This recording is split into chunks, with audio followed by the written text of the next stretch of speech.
Hello, good morning साथियों। आप सभी लोगों के सामने एक बार फिर से मैं टारगेट स्टडी जम 100 के यूट्यूब चैनल पे आप सभी लोगों को बहुत-बहुत स्वागत करता हूं। और आज जो कि एक महत्वपूर्ण करंट के घटना से आप सभी लोगों को अवगत कराना चाहता हूं कि हाल ही में आरबीआई ने एक घोषणा किया है या भारत सरकार ने एक घोषणा किया है जिसके तहत भारत के सभी लोग चिंतित हैं। ठीक है, बहुत लोग सोच नहीं पा रहे हैं कि क्या हुआ। ठीक है, तो आज जानेंगे पूरी। और जानने से पहले अगर आपने चैनल को सब्सक्राइब नहीं किया है तो सब्सक्राइब जरूर कर लीजिए। ठीक है, ये आपके एग्जाम के लिए अति महत्वपूर्ण है। तो चलिए शुरू करते हैं आज का टॉपिक। तो वो क्या है, आपने कल एक घोषणा तो देखा ही होगा कि भारत सरकार ने क्या घोषणा किया। तो हाल ही में 2000 के नोट को बंद करने का घोषणा लिया। ठीक है, तो 2000 के नोट को शुरू भी किया था मोदी सरकार ने और बंद भी कर रहा है मोदी सरकार। तो आखिर क्यों बंद रहा है? आपके माइंड में क्वेश्चन चल रहा होगा कि आखिर 2000 के नोट को क्यों बंद कर दिया जा रहा है और क्यों बंद किया जा रहा है? मोदी ने ही चालू किया और मोदी क्यों बंद कर रहा है? आखिर रीज़न क्या है? इन तमाम चीज़ों के ऊपर चर्चा करेंगे।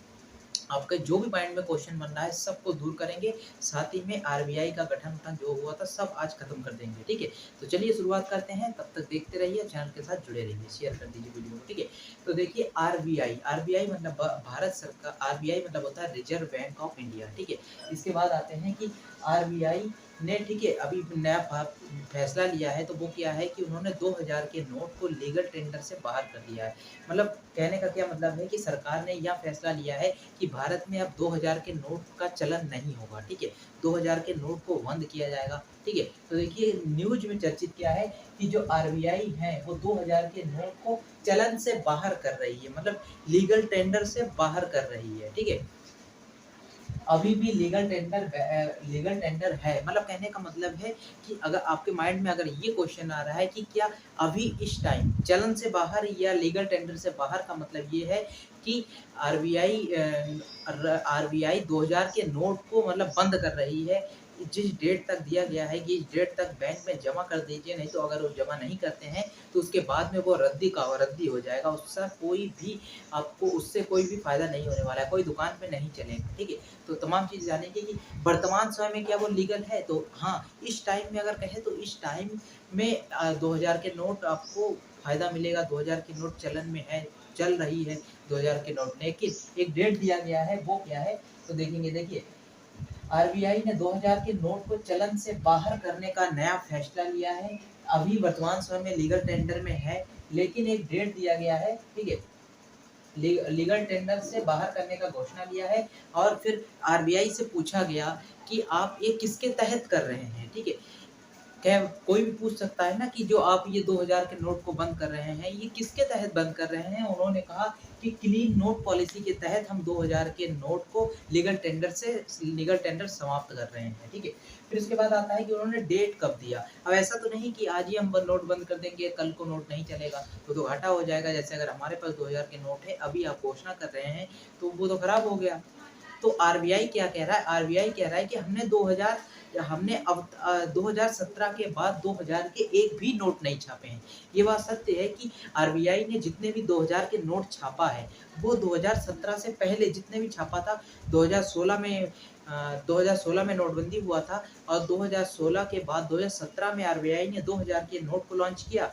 लेकिन जितने भी नोट छापा था 2000 के, वो 2017 से पहले। 2017 के बाद में जब भारत सरकार ने और आरबीआई ने मिलकर एक भी नोट 2000 का नहीं छापा। तब से वो जमा करने की प्रक्रिया में लगा हुआ है। लेकिन अब बड़ा घोषणा ये किया गया है कि अगर आपके पास 2000 के नोट है, ठीक है, तो वो आप 23 मई 2023 से लेकर के 30 सितंबर 2023 तक बैंक में जमा कर दीजिए। ठीक है, कहने का मतलब है अगर आपके पास 2000 के नोट हैं तो उसको आप 23 मई से लेकर के 30 सितंबर 2023 के अंदर बैंक में जमा कर दीजिए, नहीं तो उसके बाद वो रद्दी हो जाएगा, उसका कोई मोल भाव नहीं रहेगा। ठीक है, अब आप सोचेंगे कि ये तो गलत है, कहीं ना कहीं पहले भी हमने नोटबंदी के चक्कर में अनेक तकलीफें सही हैं, अब फिर से यही चल रहा है। तो ऐसा कोई नहीं है, इससे आम आदमी को कोई फर्क नहीं पड़ने वाला है। क्यों? आप भी जानते हैं कि हम अगर कहीं पे दिहाड़ी करने जाते हैं, अगर हमारा 500 की दिहाड़ी होती है दिन की, अगर हम 4 दिन वहाँ पे काम करते हैं, फिर हम उससे पैसा मांगते हैं, तो वो अगर मुझे 2000 का एक नोट थमा देता है, तो मैं भी एक टाइम के लिए सोचता हूँ, तो वो क्या सोचता हूँ, अगर ये 2000 का नोट ले गया कहीं पे टूटा नहीं होगा, भाई साहब एक काम कीजिए, आप 1000 के दे दीजिए, 1000 तो नहीं चलता है, आप 500 के 4 नोट दे दीजिए या 100 के 2000 नोट दे दीजिए। मैं ये 2000 को टूटा नहीं कर सकता है, ठीक है? तो आम आदमी तो पहले ही 2000 से दूर भागते हैं, तो इससे आम आदमी को कोई नुकसान नहीं है। आम आदमी ना नुकसान में इसमें है ही नहीं। इससे किस लिए बंद किया जा रहा है और क्यों बंद किया गया है? तो वो ब्लैक मनी के लिए बंद किया गया है। क्यों? क्योंकि देखिए एक बात सोचिए, इससे आम आदमी को कोई नुकसान नहीं होने वाला है। अगर आम आदमी के पास 1-2 रहता भी है तो वो बैंक में जमा कर देगा। इससे वो पता चलता है कि एक दिन आरबीआई को ये पता चलेगा कि ब्लैक मनी कहाँ से आ रहा है, कहाँ से। देखिए ये मैं उन लोगों को पता चला है कि जो 2000 की नोट है, उससे मतलब ब्लैक मनी ज़्यादा हो रहा है। उसके कहने का मतलब क्या है कि 2000 के जो नोट है वो सबसे ज़्यादा इस टाइम पाकिस्तान में चल रहा है। कैसे चल रहा है? मतलब ब्लैक मनी। अगर आप ये सोचिए मुझे अगर 1 लाख रुपए ब्लैक मनी में रखना है, तो मैं 1 लाख का अगर मैं 500 का नोट रखूँ तो मुझे 200 नोट रखना पड़ेगा, ठीक है? और वहीं पे मुझे अगर 1000 रुपए के नोट रखूँ तो 100 नोट रखना पड़ेगा 1 लाख का। लेकिन अगर वहाँ पे हम 2000 के नोट रखते हैं तो 1 लाख रुपए में कितने नोट होते हैं? तो 1 लाख रुपए में हम 50 नोट रखेंगे तो मेरा 1 लाख रुपए हो जाएगा। 1 लाख रुपए को रखने में कोई भारी नहीं होगा क्योंकि मैं 50 नोट रख दूँगा 1 लाख रुपए हो जाएगा, ठीक है? 2000 के नोट। वहीं पे अगर मैं 500 का रखता हूँ तो मुझे कितने नोट रखना होगा? तो हमें 200 नोट रखना पड़ेगा। तो कहीं न कहीं एक अधिक भंडार हो रहा है ना, तो उस भंडार को कम करने के लिए लोग अब 2-2 हज़ार के नोट की गड्डी बाँध-बाँध के ब्लैक मनी जमा कर रहे हैं, ठीक है? विदेशों में चल रहा है, पाकिस्तान में ज़्यादा चल रहा है, ठीक है? तो इन सबको कंट्रोल करने के लिए भारत सरकार और आरबीआई ने यह फैसला लिया कि अब 2000 के नोट को बंद किया जाए। तो यही फैसला आरबीआई का है, वो क्लीन नोट पॉलिसी के तहत, ठीक है? 30 मई से लेकर 30 सितंबर 2023 तक कहा गया है कि इस 2 डेट के बीच में, तो 23 मई से 30 सितंबर के बीच में आपके पास अगर 2000 के नोट है तो वो जमा कर दीजिए, ठीक है? अब बात आती है कि क्या एक ही दिन में हम जमा कर सकते हैं बार बैंक में जाके? तो ऐसी नहीं है क्योंकि डेट लंबा दिया गया है, तो एक दिन में आप 20,000 रुपए ही जमा कर सकते हैं। देखिए लिखा है जमा करने जमा करना एक दिन में आप 20,000 रुपए लिमिट जमा कर सकते हैं, 20,000 से अधिक जमा नहीं कर सकते हैं। दूसरा क्या है, आरबीआई किसके तहत कर रही है? अब बात आती है कि आरबीआई का जब मन होगा तब वो कर देगा। इसका भी कोई अनुच्छेद होगा, कोई धारा होगी, कोई अधिनियम होगा, उसके तहत आरबीआई करता है। बिना अधिनियम के तहत तो कुछ नहीं कर सकता है गवर्नमेंट, या बिना धारा के तहत तो गवर्नमेंट कुछ नहीं कर सकता है ना। तो गवर्नमेंट भी कहीं न कहीं कानून से बंधा हुआ है। तो आरबीआई ये नोटबंदी किसके तहत करती है? तो आरबीआई एक अधिनियम है, आरबीआई एक्ट 1934 के तहत धारा 26(2) के तहत लीगल टेंडर से किसी भी मुद्रा को लीगल टेंडर से बाहर कर सकती है। मतलब आरबीआई अगर चाहा तो एक आरबीआई एक्ट है, आरबीआई एक्ट मतलब आरबीआई अधिनियम 1934 के तहत, और धारा भारतीय संविधान की जो धारा है, धारा 26(2) के तहत कोई भी मुद्रा यानी मुद्रा को, ठीक है, या रुपए को आप कह लीजिए या मुद्रा को, वह लीगल टेंडर से बाहर कर सकती है। लीगल टेंडर से मतलब होता है कि चलन से बाहर कर सकती है, ठीक है? अगर आरबीआई चाहे तो आरबीआई एक्ट 1934 धारा 26(2) के तहत चलन से बाहर कर सकती है आरबीआई किसी मुद्रा को, ठीक है? इसके बाद क्वेश्चन ये आता है कि क्या इससे पहले भी कभी-कभी नोटबंदी किया गया था, नए नोट को छापा गया था, पुराने नोट को बंद किया गया था, या खाली अभी ही किया जा रहा है? तो ऐसा नहीं है। देखिए भारत में कभी ऐसा भी टाइम था जब 10,000, 5,000 के नोट चला करता था, ठीक है? कब आप देखते हैं, देखिए 1938 में जब भारत अंग्रेजों के अधीन था, ठीक है? जो कहने का मतलब है जब 1938 में भारत अंग्रेजों के अधीन था, 1938 में, ठीक है? 1938 में अगर आपसे पूछे, ठीक है? 1938 में जब भारत अंग्रेजों के अधीन था, तो उस समय भारत में कितने के नोट चलता था आपको मालूम है? 10,000 के नोट चलता था, ठीक है? अब 10,000 के नोट, अभी तो 2000 से परेशान है, तब 10,000 के नोट चलता था, वो भी गरीबी में, ठीक है? गरीबी में आटा गीला। तो क्या हुआ, तो 1938 में तो अंग्रेजों का गुलाम थे हम, तो कोई फ़र्क नहीं पड़ता था, ठीक है? क्योंकि हमें तो वैसे ही माना जाता था, ठीक है? लेकिन जैसे ही अंग्रेजों से हमें स्वतंत्रता मिली और हम 1946 में 10,000 के नोट को बंद कर दिया हमने, ठीक है?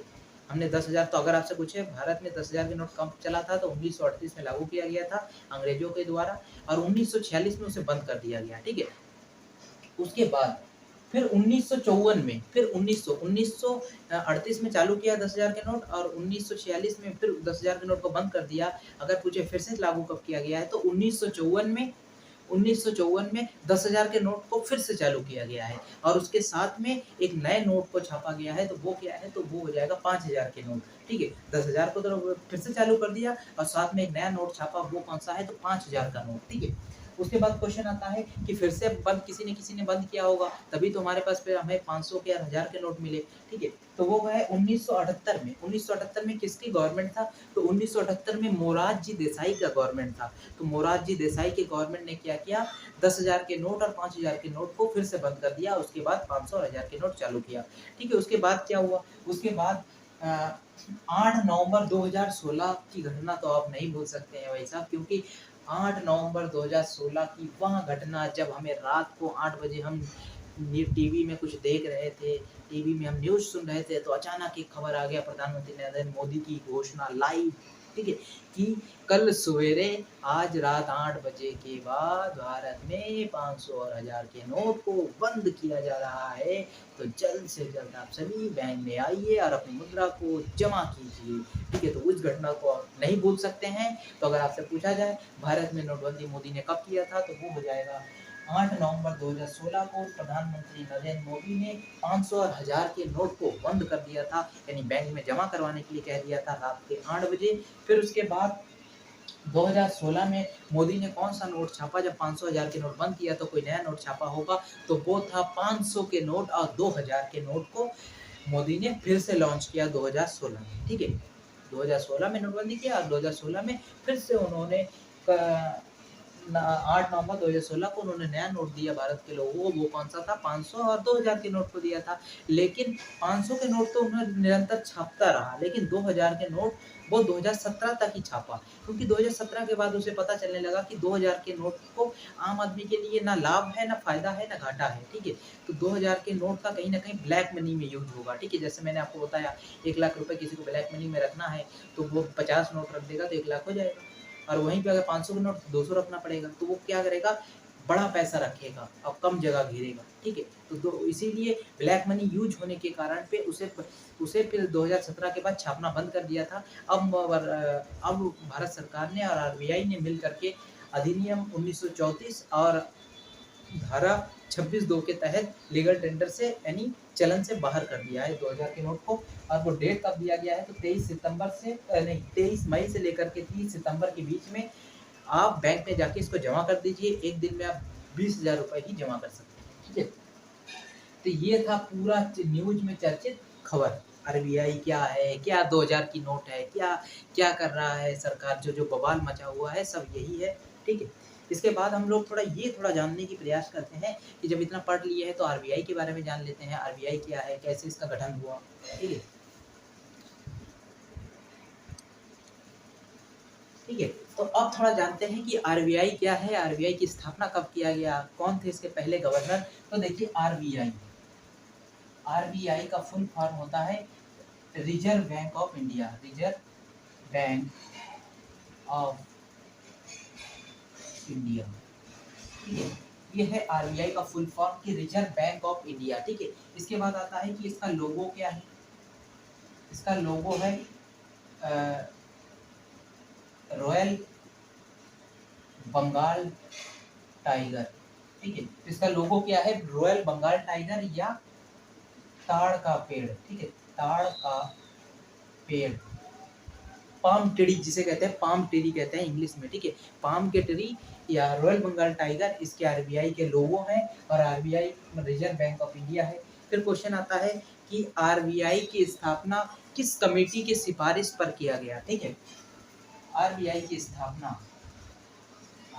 स्थापना किस समिति के सिफारिश पर किया गया, तो वो हो जाएगा यंग हिल्टन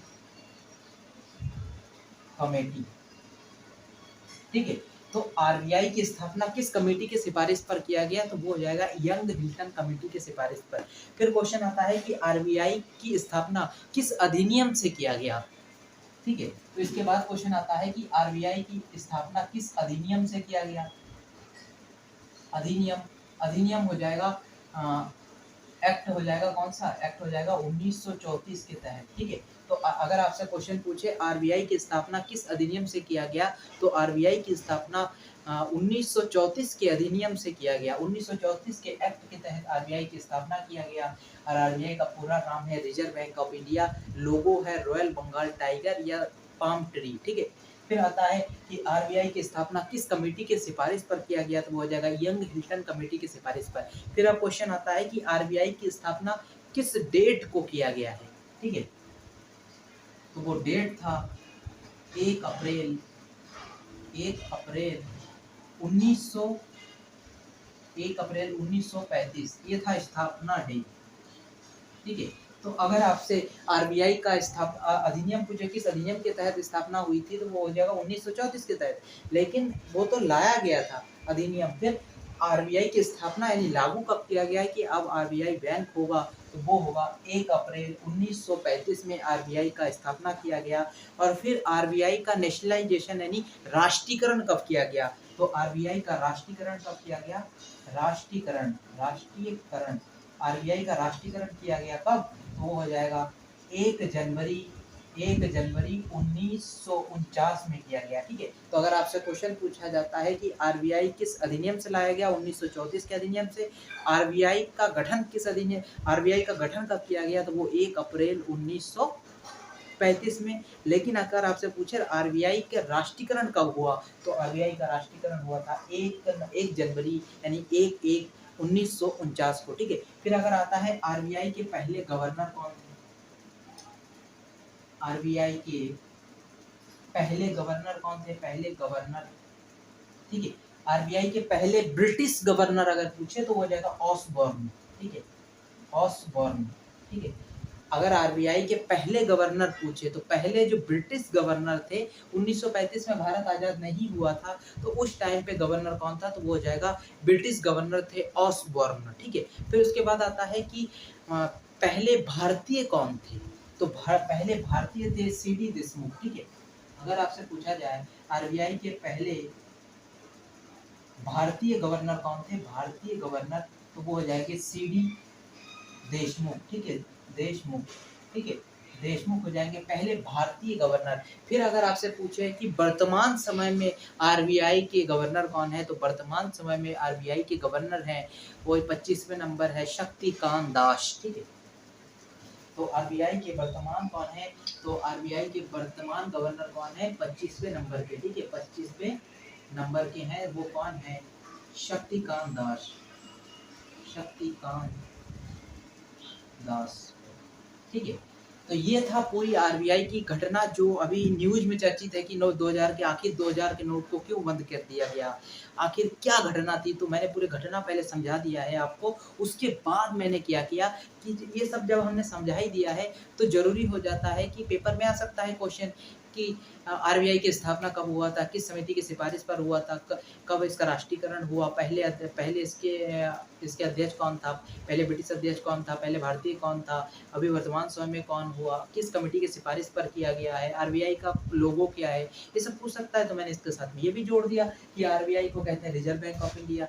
आरबीआई किस अधिनियम के तहत लाया गया, तो अधिनियम 1934 के तहत आरबीआई को लाया गया। फिर आरबीआई का गठन किया गया 1 अप्रैल 1935 को, उसका गठन किया गया है, ठीक है।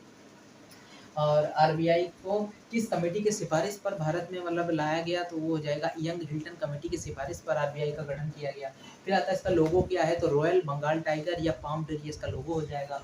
फिर क्वेश्चन आता है कि इसका राष्ट्रीयकरण कब हुआ, इसका राष्ट्रीयकरण 1 जनवरी 1949 में किया गया। फिर क्वेश्चन आता है आरबीआई के पहले गवर्नर कौन था, तो ऑसबॉर्न ब्रिटिश अध्यक्ष था, ठीक है। फिर आता है कि पहले भारतीय कौन था, तो पहले भारतीय हो जाएंगे सीडी देशमुख। और फिर क्वेश्चन आता है कि आरबीआई के वर्तमान समय में 25वें नंबर के गवर्नर कौन है, तो वर्तमान समय में 25वें नंबर के गवर्नर हैं, तो वो हो जाएंगे शक्तिकांत दास, ठीक है। तो ये था आज का पूरा आरबीआई का घटना था। तो मैंने पूरा कंप्लीट एक छोटे से वीडियो के माध्यम से आपको पूरा घटनाक्रम समझाने का प्रयास किया है। अब आप इसमें से कितना विद्या अपने अंदर ग्रहण करते हैं ये आपके ऊपर है।